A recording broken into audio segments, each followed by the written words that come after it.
that we already completed difference between the habitat and niche. काल एक video send केला होता त्याच्यामध्ये हॅबिटॅट आणि निचे या दोघांचा फरक बघितला. हॅबिटॅट म्हणजे ऍड्रेस असेल, निचे म्हणजे त्याचं प्रोफेशन असेल. एका हॅबिटॅट मध्ये एकापेक्षा जास्त निचे असतील. ओके, त्याच्यानंतर निचे म्हणजे मायक्रो हॅबिटॅट असेल असाही भाग आपण याच्यामध्ये या ठिकाणी पाहिला.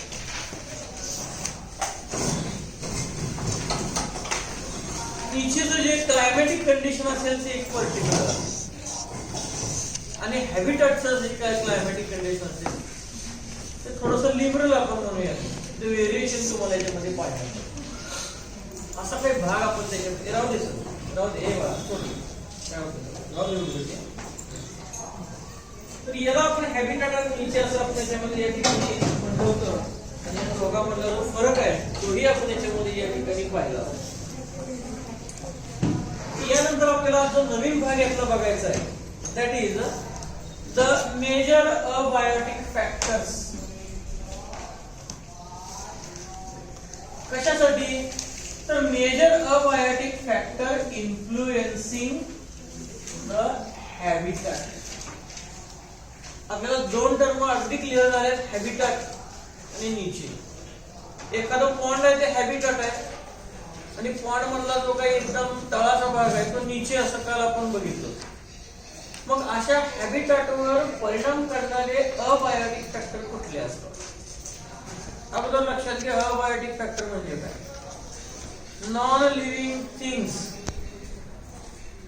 आर कॉल्ड अबायोटिक फॅक्टर, की ज्याचा परिणाम या ठिकाणी त्या हॅबिटॅटवर होणार आहे. तो कुठले असतात? तर अगदी सोपा फॅक्टर यातला जर आपण म्हणजे लिस्ट आउट जर करायचा प्रयत्न केला तर साधारणपणे 4 फॅक्टर आपल्या याच्यामध्ये या ठिकाणी सांगता येतात. पहिला आहे तो म्हणजे याच्यामध्ये टेम्परेचर. दुसरा असेल तो म्हणजे याच्यामध्ये या ठिकाणी वॉटर.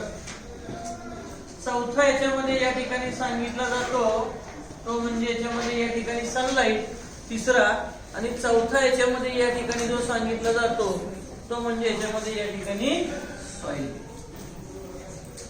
तर असे साधारणपणे या ठिकाणी 4 अबायोटिक फॅक्टर्स आपल्याला याच्यामध्ये या ठिकाणी इथं पाहायला मिळतात. मग त्यातला जो पहिला आपण याच्यामध्ये या ठिकाणी बघूया तो म्हणजे टेम्परेचर. आता टेम्परेचर हा एक मेजर अबायोटिक फॅक्टर म्हणून ओळखला जातो. पर्टिक्युलर ज्याला आपण मॉडरेट टेम्परेचर म्हणूया आणि ज्याला आपण ऑप्टिमम टेम्परेचर समजतो. Optimum temperature will show positive effect upon habitat. हॅबिटॅटवर तो एक चांगल्या प्रकारचा परिणाम करणारा घटक म्हणून आपण या टेम्परेचर कडे या ठिकाणी बघू शकतो. मोस्टली जर आपण या एन्व्हायरमेंटल फॅक्टरचा या टेम्परेचर या एन्व्हायरमेंटल फॅक्टरचा विचार केला तर आपल्याला लक्षात येईल की अर्थचा विचार केला तर अर्थ मध्ये टेम्परेचर मध्ये व्हेरिएशन दिसेल. कसं? तर समजा आपण विचार केला की हे अर्थ आहे, हे इक्वेटर आहे, हे polar region. Temperature will decrease from this region to polar region. हा जो काही इक्वेटरचा रिजन आहे या इक्वेटरच्या रिजन पासून जसं आपण पोलरच्या रिजन कडे जाऊ तसं टेम्परेचर जे असेल ते कमी कमी होत जातं. युजली हा जो पोलर रिजन असतो इथं तुम्हाला मायनस किंवा तुम्ही त्याला सब झिरो टेम्परेचर म्हणू शकता. आणि हा जो काही इथला इक्वेटरचा रिजन आहे इथल्या काही एरियामध्ये ज्याला तुम्ही अरिड झोन म्हणू शकता, वाळवंटी अशा प्रकारचे काही भाग असतात, तिथे तुम्हाला ऍव्हरेज टेम्परेचर 50 डिग्री सुद्धा सापडू शकतं. मग हे टेम्परेचर मध्ये जे डिफरन्स आहे ते काय सांगतं? Moderate temperature will influence or show positive effect upon the habitat. सगळ्यात जास्त सजीवाची जी काही फ्रिक्वेन्सी आहे, डायव्हर्सिटी आहे ती तुम्हाला इक्वेटरच्या वर 30 आणि खाली 30 डिग्रीला सापडते. जसं आपण इथून वर जाऊ तसं कमी होते कारण इथलं टेम्परेचर कमी कमी होतं. Temperature becomes odd. आता या दोन रिजन कडे बघा. तुम्ही त्याला आर्टिक आणि अंटार्क्टिक पोल म्हणता. तिथं काय आपण राहू शकतो का? तिथं नाही. बाकीचे प्लॅन्ट अॅनिमल मायक्रोब्स संख्या काय आहे? कमी. म्हणजे टेम्परेचर हा तिथं एक अतिशय महत्वाचा फॅक्टर याच्यामध्ये या ठिकाणी आपल्याला सांगते. So temperature decreases progressively from equator to the polar. आता काही अशा जागा आहेत तिथं अतिशय एक्स्ट्रीम टेम्परेचर. मी अगदी आपण जर सोपा विचार केला तर काही हॉट वॉटर स्प्रिंग असतात, गरम पाण्याची कुंड आहे, तिथलं ऍव्हरेज टेम्परेचर 80 डिग्री असतं. तिथं सुद्धा फार कमी ऑर्गॅनिझम राहतात, फक्त बॅक्टेरिया असतात, न पाहतात. अलगी नाही, फिश नाही, बाकी कुठलाही अॅनिमल त्या वॉटर बॉडीमध्ये सापडत नाही. कारण ते टेम्परेचर हाय आहे. म्हणजे higher temperature will not responsible for development of the habitat. म्हणजे हॅबिटॅटची जी काही वाढ आहे, हॅबिटॅटचे जे काही स्ट्रक्चर आपण त्याला म्हणूया, त्याच्यासाठी हाय टेम्परेचर हे फेवरेबल नसते. त्याच्याही पुढे जाऊया. काही डीप अशा हायड्रोथर्मल ट्रेंचेस असतात, ज्याला हायड्रोथर्मल अशा प्रकारचे व्हेंट म्हणतात. म्हणजे समुद्राच्या खाली तळाला काही हायड्रोथर्मल व्हेंट असतात. तिथलं ऍव्हरेज टेम्परेचर जर बघितलं तर ऍव्हरेज टेम्परेचर साधारणपणे 400 डिग्री सेंटीग्रेड असतं. या ठिकाणी सुद्धा कुठलाही सजीव राहत नाही. ते थोडक्यात टेम्परेचर जर आपण विचार केला तर टेम्परेचर हा इफेक्ट आहे. मॉडरेट टेम्परेचर असेल तर डायव्हर्सिटी ऑर्गॅनिझमची ग्रोथ चांगली होणार आहे, ऑर्गॅनिझमची व्हरायटी तुम्हाला पाहायला मिळणार आहे. वाय? पण असं टेम्परेचर आणि ऑर्गॅनिझमचं काय रिलेशन आहे? डायरेक्ट रिलेशन असतं. Temperature is directly responsible for the metabolism.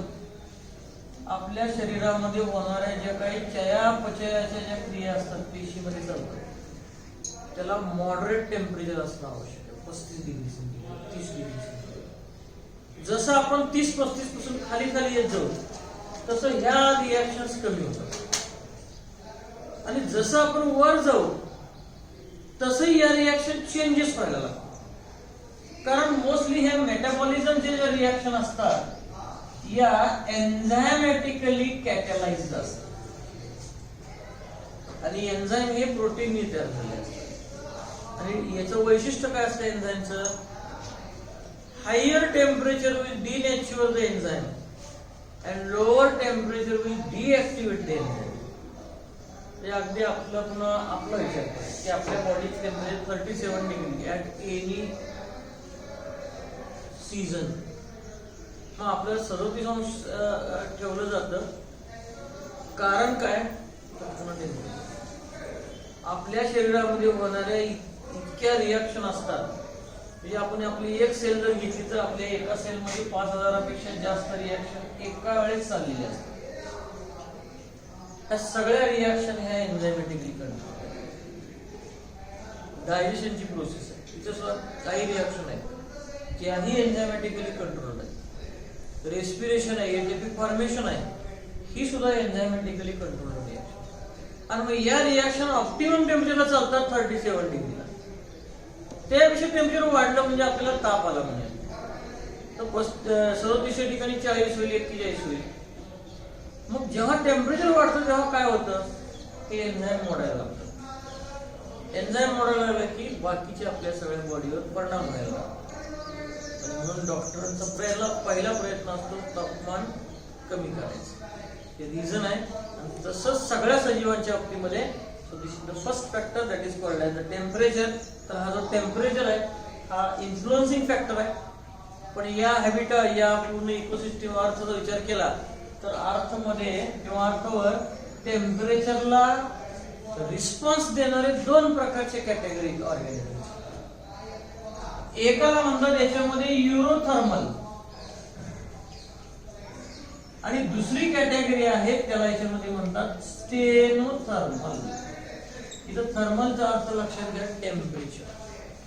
तर 2 टर्म आले, युरो आणि स्टेनो. युरोचा अर्थ आहे व्हेरी वाईड रेंज, म्हणजे जे सजीव खूप जास्त तापमानाचा जो फरक आहे, रेंज आहे, त्याला टॉलरेट करतात, त्याला याच्यामध्ये युरोथर्मल. म्हणजे अगदी सोपं आपण जर बघितलं तर आपल्याकडे जो मॉस्किटो सापडतो, डास, डास बघा, या इथं असणारे जे काही फॉरेस्ट आहे, ज्याला तुम्ही रेन फॉरेस्ट म्हणता, तिथं पण असतो. आणि हे जे काही तुम्हाला पोलर रिजन सापडतो तिथं पण सापडतो. म्हणजे इथलं टेम्परेचर 50 डिग्री, इथलं -डिग्री. किंवा आपल्याकडे जरी आपण गेलो तर जम्मू काश्मीरचा भाग आपल्याकडे आता -डिग्री टेम्परेचर आहे, इथं पण मस्किटो सापडतात. म्हणजे असे ऑर्गॅनिझम आहेत की त्यांची टेम्परेचर टॉलरन्स रेंज जास्त आहे. आणि काही असे ऑर्गॅनिझम आहेत की ज्यांची टेम्परेचर टॉलरन्स रेंज खूप नॅरो आहे, त्याच टेम्परेचरला ते राहून सापडणार आहे. इतर वेळेस इतर टेम्परेचरला त्यापेक्षा जास्त असेल, कमी असेल तर त्याला ते टॉलरेट करणार नाहीत, जिवंत राहणार नाहीत. अगदी बेस्ट एक्झाम्पल जर आपण याच्यामधलं या ठिकाणी जर बघितलं तर आपल्याला असं सांगता येईल की आपण आर्टिक अंटार्क्टिक प्लेसवर गेलो, पोलर, तिथं आपल्याला काही पोलार बियर सापडतात. पोलार बियर म्हणजे तिथं असणारं पांढऱ्या रंगाचं अस्वल असतं, ते आपल्याकडे जगत नाही. कारण तिथलं टेम्परेचर असतं ऍव्हरेज 10 डिग्री किंवा त्याच्यापेक्षा खाली, त्यालाच ते जगत. किंवा अगदी आपण जर बघितलं तर काही विशिष्ट अशा प्रकारचे काही अॅनिमल असतात ते तिथं सापडतात, त्या पोलार ठिकाणी सापडतात. आणि ते आपल्याकडे जर आणले तर काय होतं, ते मरून जायला, त्याला म्हणायचं लक्षात. तर असे 2 प्रकारचे ऑर्गॅनिझम आपल्याला याच्यामध्ये या ठिकाणी सापडतात. त्याला दुसरा दिलाय तो म्हणजे फॅक्टर आहे वॉटर. आता वॉटरचं या ठिकाणी काय, तर पहिलं लक्षात घ्या, जी अवेलेबिलिटी असते वॉटरची, हाच मुळात इम्पॉर्टंट फॅक्टर आहे हॅबिटॅटसाठी. Why? Because the life is originated in the water. मुळात आपल्याला इव्हॉल्युशनने काय सांगितलं, पहिला सजीवच कुठं तयार झालाय, पाण्यामध्ये. इव्हॉल्युशन मध्ये असं सांगितलं जातं, first stable product in water. जगात जो पहिला स्टेबल प्रोडक्ट झाला होता तो वॉटर आहे. सगळ्या रिॲक्शन सुद्धा वॉटर मध्ये झाल्या. पहिला सजीव सुद्धा पाण्यामध्ये झाला. मग पहिला सजीव जर पाण्यात झाला असेल तर पाण्याचा परिणाम नेहमी सजीवावर होणार आहे. सो हा एक डायरेक्ट इफेक्ट याच्यामध्ये आपल्याला या ठिकाणी सांगता येऊ शकतो. आपण जर या अर्थाचा विचार केला तर अर्थावर आपल्याला सांगता येतं, more the availability of water more the organism. जेवढं जास्त पाण्याची अवेलेबिलिटी असते तेवढी जास्त ऑर्गॅनिझम सापडतात. अगदी आपण साधा विचार करू की डेझर्टचा विचार करू. काही वाळवंटी आपल्याकडे प्रदेश आहेत. आपल्याकडं भारताचा विचार केला तर आपल्याकडे थरचं एक फॉरेस्ट आहे, थरचं एक डेझर्ट आहे. राजस्थान आणि गुजरातच्या मॉडेल. ऍव्हरेज टेम्परेचर असतं, डे टेम्परेचर असतं 55 डिग्री 60 डिग्री. नाईटचं टेम्परेचर असतं 10 डिग्री त्याच्यापेक्षा खाली. तिथलं पाण्याचं जे काही अवेलेबिलिटी ते अतिशय नगण्य आहे. म्हणजे वर्षाला तिथं 10 सेंटीमीटर 4 सेंटीमीटर असा पाऊस पडतो. आणि जे आहे ती सगळी सँड आहे, वाळू आहे. पडलेलं सगळं पाणी काय होणार आहे, खाली पर्क्युलेट होऊन जाणार, लांब जाणार आहे खाली. ग्रॅव्हिटीचं जे काही वॉटर टेबल आहे ते खूप खाली जातं. अशा ठिकाणी वॉटर अवेलेबिलिटी कमी असते. त्या ठिकाणी काय, अॅनिमलची संख्या आणि प्लॅन्टची संख्या काय, मुळात प्लॅन्टच कमी आहे.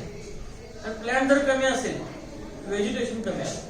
जर व्हेजिटेशन कमी असेल तर व्हेजिटेशनवर अवलंबून असणारे अॅनिमल काय आले, आपण कमी. So this is the availability of water. Survival value ज्याला आपण म्हणू येतो याच्यामध्ये असतो. थोडक्यात आपण असं म्हणतो,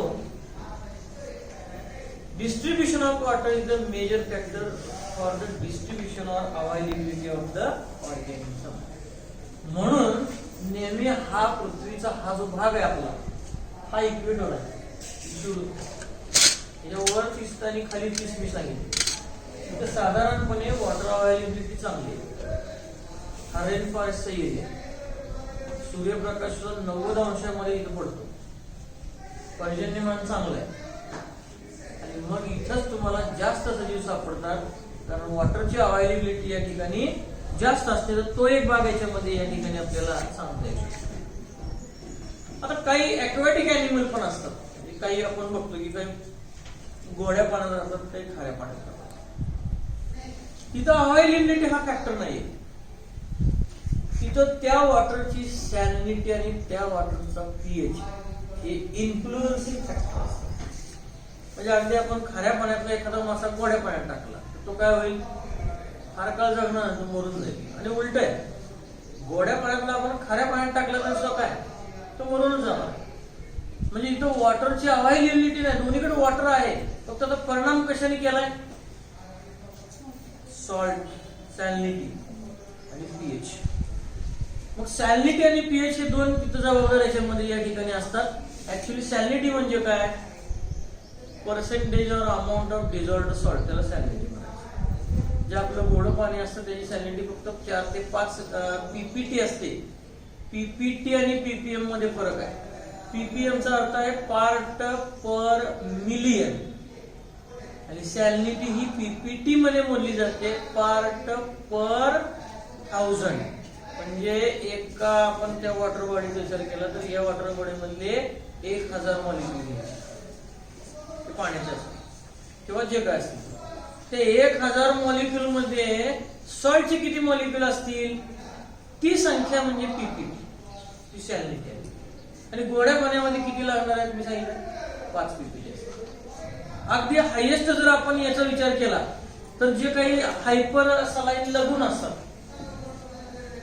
जे खाऱ्या पाण्याचे तळे असतात, तलाव असतात, त्या ठिकाणी ही सॅलिनिटी तुम्हाला 100 पीपीटी पर्यंत सापडते. डेड सी म्हणून एक आहे, मुक्त समुद्र, तुम्ही ऐकलं असेल तर तिथली सॅलिनिटी खूप जास्त आहे. सगळ्या जगातली सगळ्यात जास्त सॅलिनिटी सापडते. मग अशा ठिकाणी ज्या सॅलिनिटीला टॉलरेट होते ती सॅलिनिटी सापडणार आहे. म्हणजे हाय फॅक्टर याच्यामध्ये या ठिकाणी आपल्याला सांगता येतो. आणि मग या वॉटरच्या मध्ये असणारी जी सॅलिनिटी आहे त्या सॅलिनिटीला टॉलरेट करणारे पुन्हा 2 ऑर्गॅनिझम असतात. 2 प्रकारचे कॅटेगरी आपल्याला ऑर्गॅनिझमचे पाहायला मिळतात. पहिला आहे त्याला म्हणतात याच्यामध्ये युरोहलाईन आणि दुसऱ्याला याच्यामध्ये म्हणलं जातं स्टेनोहलाईन. इथे शब्द फक्त वेगळा झाला. इथं टेम्परेचर आहे म्हणून थर्मल आणि सॅलिनिटी म्हणजे सलाईन वॉटर. समुद्राच्या पाण्याला सलाईन वॉटर सुद्धा म्हणतात. त्या सलाईन वरनं टर्म आली हलाईन. मग युरोहलाईन म्हणजे हेच आहे. These are the animals which can tolerate wide range of salinity. म्हणजे काही प्राणी असे असतात की ते जास्त सॉल्टनेस किंवा जी रेंज आहे म्हणजे अगदी 5 सॅलिनिटी, 5 जो काही त्याचा सॅलिनिटी त्याला पण जगतील, 30 ला पण जगतील, 40 ला पण जगतील, 50 ला पण जगतील, 100 ला पण जगतील. हे झाले युरोहलाईन. आणि काही एकदम नॅरो आहेत, जे उदाहरणार्थ फ्रेश वॉटर फिशेस. गोड्या पाण्यामधले जे मासे असतात त्या गोड्या पाण्यामधले मासे हे 5 ते 10 सॅलिनिटीला जगतात. म्हणजे थोडक्यात हे काय नॅरो रेंज, याला काय म्हणायचं? स्टील. आता आपण काही हे बघतो बघा, खेकडे वगैरे बघतो. ते खेकडे साधारणपणे या ह्याच्यामध्ये आणि प्युअरली गोड्या पाण्यात सापडणारे मासे असतात ती याच्यामध्ये असतात. लक्षात. तर असे स्टेनोहलाईन, युरोहलाईन अशा प्रकारचे हे 2 भाग याच्यामध्ये या ठिकाणी असतात. आणि मी सांगितलं मी खाऱ्या पाण्यामधला मासा गोड्या पाण्यात ठेवला तो काही दिवशी मरणार आहे. तिकडचा मासा इकडे आणला तरी होणार आहे, कारण त्याची ऑस्मोटिक जो बॅलन्स आहे तो राहत नसतो. ही ऑस्मॉलिटी जी आहे ती कडल असणाऱ्या पाण्यावर अवलंबून असते. काय होईल समजा आपण गोड्या पाण्यातला मासा खाऱ्या पाण्यात टाकला, काय होईल? त्या गोड्या पाण्यामध्ये असणाऱ्या माशाच्या शरीरातलं पाणी पटापट बाहेर जायला लागते by the process called as the exosmosis. असं आपण द्राक्ष असतात, द्राक्षाला आपण काय करतो?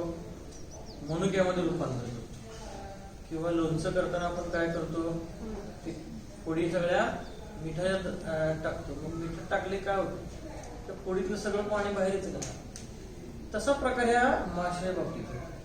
तो मासा पाण्याचं अवेलेबिलिटी, पाण्याचं प्रमाण द्यायचं शरीरातलं कमी म्हणून तो मरून जातो. लक्षात. तर ही ऑस्मॉलिटी जी आहे ती मेंटेन ठेवतो. हा दुसरा.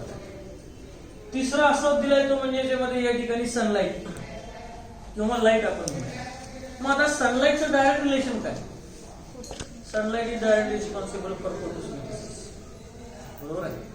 आणि फोटोसिंथेसिस जर झालं तर व्हेजिटेशन होईल. व्हेजिटेशन असेल तर अॅनिमल असतील. बरोबर आहे. म्हणजे आपण काय सांगू शकतो? Availability of sunlight is again influencing factor for the that particular habitat. म्हणजे मॉडरेट सनलाईट असेल, चांगली सनलाईट असेल, अवेलेबिलिटी ऑफ सनलाईट मोर असेल तर availability of organism, number of organism जास्त असतो. हा एक पहिला इन्फ्लुएन्सिंग फॅक्टर याच्यामध्ये ठिकाणी सांगतो.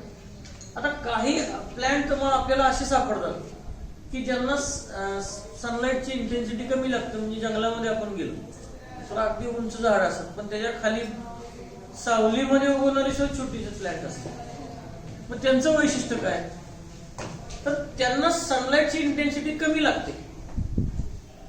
सावलीमध्ये त्याला उगवणारे प्लॅन्ट म्हणतात. असे प्लॅन्ट जे असतात शेड लव्हर्स त्याला म्हणतात. आपल्याकडे जे एरोफाइट्स असतात फर्न ते शेड लिव्हिंग मध्ये मग ते सुद्धा उगवतात कारण त्यांना या ठिकाणी म्हणजे सनलाईट ही इन्फ्लुएन्सिंग फॅक्टर आहे. काही जास्त सनलाईटला टॉलरेट करतात. म्हणजे उदाहरणार्थ आपण जर बघितलं तर काही 0 आहे. आपल्याकडे निवडून आहे, कॅक्टस आहे, बाबळीचं झाड आणि काय जास्त टेम्परेचरला पण जगतात, थोडंसं मिस करतात. आणि आता सांगितलेले काही अतिशय कमी म्हणजे सावलीमध्ये उगवतात अगदी कमी सनलाईट तिथून आलेली असते त्याच्यासोबत जगतात. सनलाईट हा एक प्रकार याच्यामध्ये या ठिकाणी असू शकतो. सिमिलरली काही अॅनिमलची जी मुवमेंट आहे ज्याला तुम्ही त्याची डायगोनल मुवमेंट असते. म्हणजे काही आपण अॅनिमल बघतो. Some animal will come on the land only during night. उदाहरणार्थ आपण काही साप असतील ते बघतो जनरली रात्री येतात. काही अॅनिमल ते रात्री येतात, नॉक्टर्नल आपण त्याला म्हणतो. किंवा वटवाघळ असतात काय रात्री गेले म्हणजे ती काय झालं सनलाईटवर डिपेंडच त्यांना मिळत नाही. किंवा त्यांनी सांगितलं कांगारू रॅट नावाचं एक अॅनिमल आहे. तो असा अॅनिमल आहे की जन्मता जेवढं पाणी तेवढं मरेपर्यंत तो बाहेरनं पाणी पित नाही. त्याच्यामध्ये फॅटचं ऑक्सिडेशन करून तो पाणी पितो. त्याची गरज असते ती भागवत असतो. सगळ्यात जास्त कॉन्सन्ट्रेटेड युरिन त्याच्यामध्ये तयार झालेलं असतं. एक्सक्रिशन मध्ये तो भाग आहे.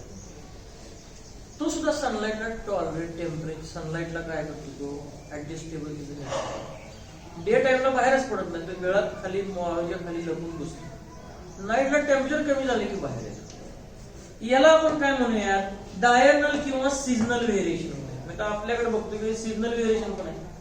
म्हणजे आता बघा या दिवसामध्ये आपल्याकडं काही बाहेरून पक्षी आलेले असतात. म्हणजे आपल्या इंडियाचा विचार केला तर इंडियामध्ये सायबेरियावरून काही पक्षी येतात. सायबेरिया साधारण इथं जवळ कुठतरी असं तिथलं आपल्या इंडियापर्यंतचं अंतर साधारण काही लाख किलोमीटर आहे. तिथनं साधारण ऑक्टोबरला निघतं. कारण हा रिजन कुठं आहे पोलार रिजनच्या जवळ आहे. म्हणजे तिथलं ऍव्हरेज टेम्परेचर थंडीमध्ये -20 वगैरे असणार. पण त्याला ते पक्षी टॉलरेट करणार नाहीत. मग ते काय करतात तिथनं मायग्रेट व्हायला लागतात, आपल्याकडे येऊन थांबतात. यायला त्यांना 2 महिने लागतात. इथे 1-2 महिने राहतात, पुन्हा जायला 2 महिने त्यांना लागतात. हे मायग्रेशन आहे. आपण पुढे जाऊन बघणार आहे. ऍडॅप्टेशन आहे त्यांच्यामध्ये. म्हणजे काही ऑर्गॅनिझम सनलाईटला असं डायगोनल किंवा सीझनल व्हेरिएशन जे असेल ते याच्यामध्ये या ठिकाणी दाखवतात. लाईट इंटेन्सिटीचा जबाबदार असतो. आणि फोटोपिरियडिझम नावाचा एक प्रकार आहे. त्याच्यावरून वनस्पती फ्लावर प्रोड्यूस करणार आहे का नाही हेही ठरतं.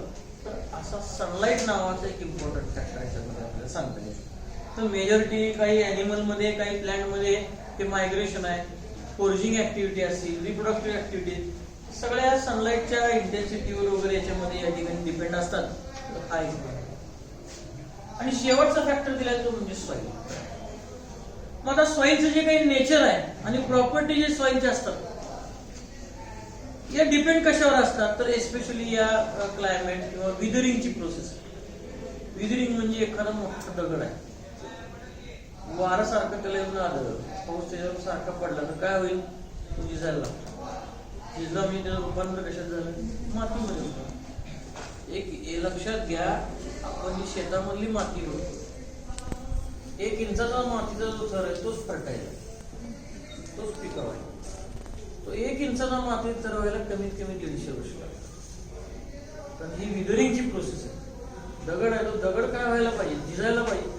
मग दगड झिजून एवढी 1 इंच माती तयार व्हायला साधारण 150 वर्षाचा कालावधी लागू शकतो. तर विदरिंगची प्रोसेस जी आहे त्याच्यावर ही जी काही सॉइलचं नेचर असेल त्याच्यामध्ये या ठिकाणी अवलंबून असतं. सिमिलरली सॉइलचं कॉम्पोजिशन, कुठल्या प्रकारची माती, ग्रेनचं साईज काय, वॉटर होल्डिंग कॅपॅसिटी त्याच्यामध्ये या ठिकाणी काय असेल, त्या सगळ्यावरनं टोपोग्राफी असेल त्याच्यावरनं काय ठरतं?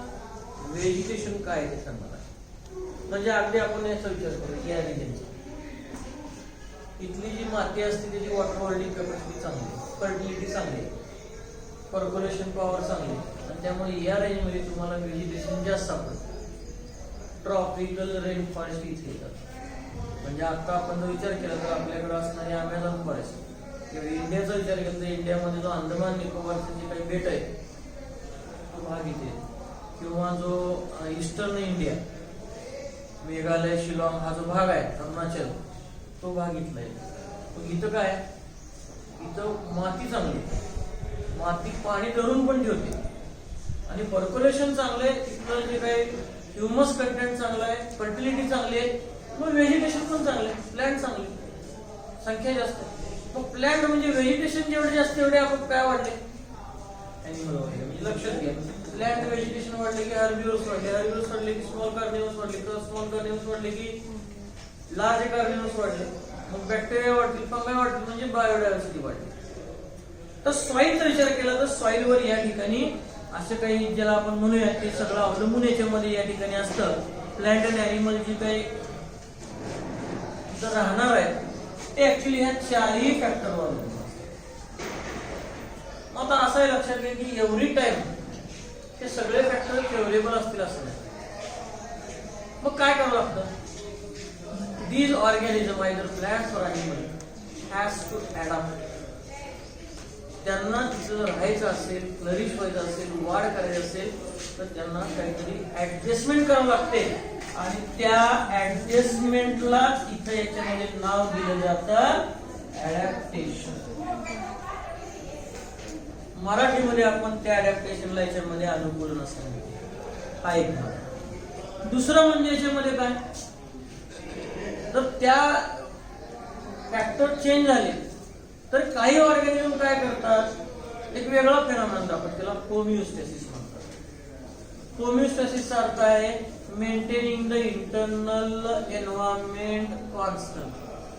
म्हणजे अगदी आपला विचार करूया, आपण या ठिकाणी होमोथर्मिया कॅटेगरीमध्ये, म्हणजे आपल्या बॉडीचे टेम्परेचर 37 डिग्री हे कॉन्स्टंट असतं ऍट एनी सीझन, 365 डेज, म्हणजे वर्षाचे 365 दिवस. बाहेर काही जरी असलं तरी आपल्या बॉडी टेम्परेचर किती आहे, 37 आहे, कॉन्स्टंट आहे. म्हणून आपण इथे जगतो. असेच काही बर्ड सारखे आहे आपण आहोत, यांच्यामध्ये असं जे काही टेम्परेचर व्हेरिएशन आहे बाहेर किती जरी झालं तरी आपल्या बॉडीत व्हेरिएशन होऊ देत नाही. आणि आपल्या बॉडी टेम्परेचर मध्ये व्हेरिएशन नाही झालं तर आपली बॉडी व्यवस्थित काम करते, आपल्या ज्या मेटाबॉलिक रिॲक्शन आहेत ते व्यवस्थित चाललेले असतात. म्हणजे जर काही फॅक्टर बदलत गेले तर अशी होमिओस्टॅसिस जी असेल तीही आपल्याला याच्यामध्ये या ठिकाणी करावं लागतं. इंटरनल एन्व्हायरमेंट याच्यामध्ये मेंटेन ठेवावं लागतं. त्यासाठी काही बायोकेमिकल रिॲक्शन्स आहेत, फिजिओलॉजिकल फंक्शन्स आहेत, हे त्या ऑप्टिमम रेटनं करावं लागतात. म्हणजे थोडक्यात काय, ऑर्गॅनिझम दोन वेगवेगळ्या पद्धतीने काम करतात. एक तर ते अडॅप्टेशन करतात किंवा इंटरनल एन्व्हायरमेंट कॉन्स्टंट. मग हे जे काही या ठिकाणी आपल्याला जे काही वेगळ्या प्रकारचे जे अडॅप्टेशन आहे ते अडॅप्टेशन कसं करतात, तर त्यामध्ये पुन्हा 4 कॅटेगरी दिल्या. पहिलं दिलं रेग्युलेट, दुसरं दिले सस्पेंड, तिसरं दिले मायग्रेट आणि चौथं दिले कन्फर्म. असे 4 अडॅप्टेशन ते वापरून सजीव काय करतो हे जरी बदललं तरी त्याला अनुकूलन करून देतो, त्याला ऍडजस्ट करून देतो. त्यात पहिलं आपण बघूया ते म्हणजे रेग्युलेट. आणि बेस्ट एक्झाम्पल आहे ह्युमन बॉडी टेम्परेचर. 2 ऑर्गॅनिझम आपल्याला माहित पाहिजे, एक बर्ड आणि आपण दोन्हीही होमोथर्म कॅटेगरीमध्ये. म्हणजे काय, तर आपल्या बॉडी टेम्परेचर हे कॉन्स्टंट असतं ऍट एनी सीझन. म्हणजे आपण कसं मिळवतो, उदाहरणार्थ थंडी आहे, थंडीमध्ये जो आपला 37 कसं राहतं, तर आपल्याला भूक जास्त लागते, अन्न जास्त मिळालं की कार्बोहायड्रेट जास्त खाल्लं की एटीपी जास्त तयार होते, एटीपी जास्त तयार झाली की हीट जास्त तयार लागते. दुसरं, थंडीमध्ये आपली त्वचा अशी ओढली जाते. काय कारण आहे, तर त्यावेळेस ज्या रक्तवाहिन्या असतात त्या रक्तवाहिन्या थोड्या आकुंचन पावतात. रक्तवाहिन्या आकुंचन पावली, रक्तवाहिन्याला वर काय जोडली, आपली स्किन जोडली, ती पण अशी ओढली असते. मग रक्तवाहिन्या का आकुंचन पावतात? तर जेवढं आकुंचन पावलं तेवढी हीट पानझर होत असते. मग काय झालं? थंडीमध्ये आपण असं केलं. तिसरं म्हणजे या गोष्टी दोन झाल्या की आपल्या बॉडी टेम्परेचर काय झालं? वाढलं. आता अजून पुढचं विचार करूया. समजा आपण बघतो की थंडीमध्ये आपण पाणी कमी पितो आणि उन्हाळ्यामध्ये पाणी जास्त पितो. उन्हाळ्यामध्ये काय असतं? स्वेटिंग, घाम तयार होतो. घामामध्ये पाण्याचा काय झालाय? लॉस झाला. तो लॉस भरून काढण्यासाठी आपण भरपूर पाणी. थंडीमध्ये असं आहे का? घामच येत नाही. म्हणजे बॉडीमध्ये पाण्याचं जे काही पर्सेंटेज आहे ते आपण काय ठेवलंय? कॉन्स्टंट ठेवलंय. असं इथं होत असतं. याला ऍडजस्टमेंट ही जी काय याला रेग्युलेट असायच्या पर्याय. थोडक्यात आपल्या बॉडीचं टेम्परेचर मेंटेन ठेवणं याला थर्मोरेग्युलेशन म्हणतात.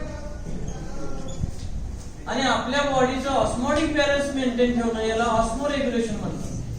की जी आपली किडनी करत असते. किडनी नेहमी काय करते? आपल्या ब्लड मध्ये असणारे सॉल्टचं बॅलन्स Na+K+Cl- अजिबात बदलू देत नाही. आणि आपल्या बॉडीचं त्या बॉडीमध्ये असणारं पाण्याचं प्रमाण हेही बदलू देत नाही. आणि याला म्हणायचं थर्मोरेग्युलेशन अँड ऑस्मोरेग्युलेशन. किडनी कितीही आपण पाणी पिलं ते लगेच इमिडिएटली कन्वर्ट कसं होतं? युरिन आपण डिस्पोज करतो. पाण्याचं प्रमाण बॉडीत तसंच राहील. आणि पाणी आपण कमी जरी पिलं तरी काही पाण्याचं प्रमाण कमी होत नाही. त्यावेळेस काय होतं? युरिन फॉर्मेशन कमी होतं. म्हणजे युरिन जे तयार व्हायला लागलं असतं त्यातलं पुन्हा पाणी रिअब्सॉर्ब होऊन पुन्हा बॉडी देते. एडीएच नावाचा हार्मोन असतो बाहेर पडतो. याला म्हणायचं ऑस्मोरेग्युलेशन. असं सॉल्टचं पण आहे. Na+, Cl-, K+, हे सगळे जे बॉडीला लागणार सॉल्ट आहे त्याचंही मेंटेनन्स होत असतं. आणि मग हे सगळं केल्यामुळे काय झालं? तो ऑर्गॅनिझम सर्वाइव्ह झाला. म्हणजे जरी हे फॅक्टर परिणाम करत असले तरी सुद्धा काय होतं? त्या सगळ्याला टॉलरेट करत जो काही ऑर्गॅनिझम आहे तो सरळ. Okay, stop.